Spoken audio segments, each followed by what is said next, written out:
മേഘന, very good morning again.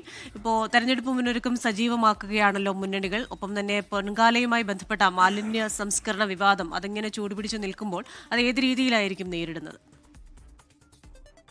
Christina, 3 പ്രധാനപ്പെട്ട മുന്നണികളും തെരഞ്ഞെടുപ്പിന്റെ ട്രാക്കിലേക്ക് ഇറങ്ങിക്കഴിഞ്ഞു. അതിൽ ഇനി സ്ഥാനാർത്ഥി പട്ടിക വരിക എന്നുള്ളത് തന്നെയാണ്. അതിന്റെ അവസാനഘട്ട തീരുമാനങ്ങളിലേക്കും പ്രഖ്യാപനങ്ങളിലേക്കും ഒക്കെ തന്നെയാണ് മുന്നണികൾ കടക്കുകയും ചെയ്യുന്നത്. അതിൽ CPM അതുപോലെ തന്നെ LDFും BJPയും UDFും അടക്കമുള്ള മുന്നണികൾ അവരുടെ പ്രചരണം ഏകദേശം അത് ഔദ്യോഗിക പ്രഖ്യാപനം വന്നില്ലെങ്കിലും തുടങ്ങിക്കഴിഞ്ഞു എന്നുള്ളത് തന്നെയാണ്.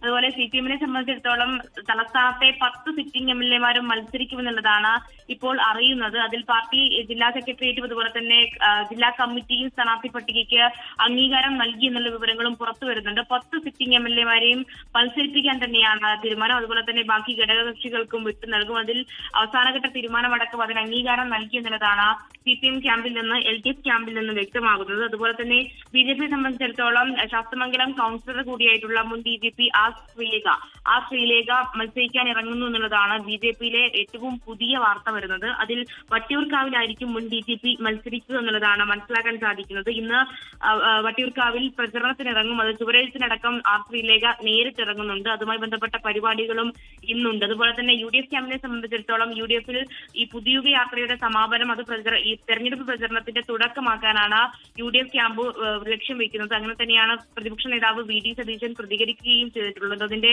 തെരഞ്ഞെടുപ്പ് പ്രചരണങ്ങളുടെ ലോഞ്ചിങ് രാഹുൽ ഗാന്ധിയെ കൊണ്ട് നിർവഹിക്കാനാണ് UDF ക്യാമ്പ് ലക്ഷ്യം വെക്കുന്നത്. അങ്ങനെ എല്ലാ തരത്തിലും 3 പ്രധാനപ്പെട്ട മുന്നണികളും തെരഞ്ഞെടുപ്പ് പ്രചരണത്തിന്റെ ആ ഒരു ട്രാക്കിലേക്ക് ഇറങ്ങിക്കഴിഞ്ഞു. അതുപോലെ തന്നെ എല്ലാ പാർട്ടികളുടെയും ഘടകകക്ഷികളും ഇത്തരത്തിൽ സീറ്റുമായി ബന്ധപ്പെട്ട ചർച്ചകളിലൊക്കെയാണ്. അങ്ങനെ കൂടാതെ UDFിനെ സംബന്ധിച്ചിടത്തോളം ഒരു ഉഭയകക്ഷി ചർച്ച കേരള കോൺഗ്രസ് ജോസഫുമായി അടക്കമുള്ള ഒരു ഉഭയകക്ഷി ചർച്ചയും ഇന്ന് തലസ്ഥാനത്ത് നടക്കുന്നുണ്ട്. അങ്ങനെ തെരഞ്ഞെടുപ്പ് രംഗം നോക്കുമ്പോൾ അതിൽ ഇത്തരത്തിൽ സജീവ പ്രചരണങ്ങൾ നടക്കുന്നത് തന്നെയാണ്. അതുപോലെ തന്നെ മറ്റൊരു വിഷയമാണ് തലസ്ഥാനത്തെ ആറ്റുകാൽ പൊങ്കാലയുമായി ബന്ധപ്പെട്ട നഗര ശുചീകരണം. അത് നഗര ശുചീകരണം കൃത്യമായ രീതിയിൽ നടന്നിട്ടില്ല എന്നുള്ളതാണ് ഇടതുപക്ഷം പറയുന്നത്. അത് ഇടതുപക്ഷം കോർപ്പറേഷൻ ഭരിക്കുന്ന സമയത്ത് കൃത്യമായി നടന്നിരുന്ന ശുചീകരണ പ്രവർത്തനങ്ങളാണ് ഇപ്പോൾ അതിലൊരു പ്രശ്നം വന്നിരിക്കുന്നത് എന്നുള്ളതാണ് ഇടതുപക്ഷം. അത് ഇന്നലെ മന്ത്രി ശിവൻകുട്ടി അടക്കം ഒരു അന്വേഷണത്തിനടക്കം ഉത്തരവിട്ടിരുന്നു. പിന്നീട് അതിൽ VV രാജേഷിന്റെ കോർപ്പറേഷൻ മേയറുടെ ഒരു പ്രതികരണം എന്ന് പറയുന്നത് ഈ ട്രസ്റ്റിന്റെ പരിധിയിലുള്ള സ്ഥലത്ത് മാത്രമായിരുന്നു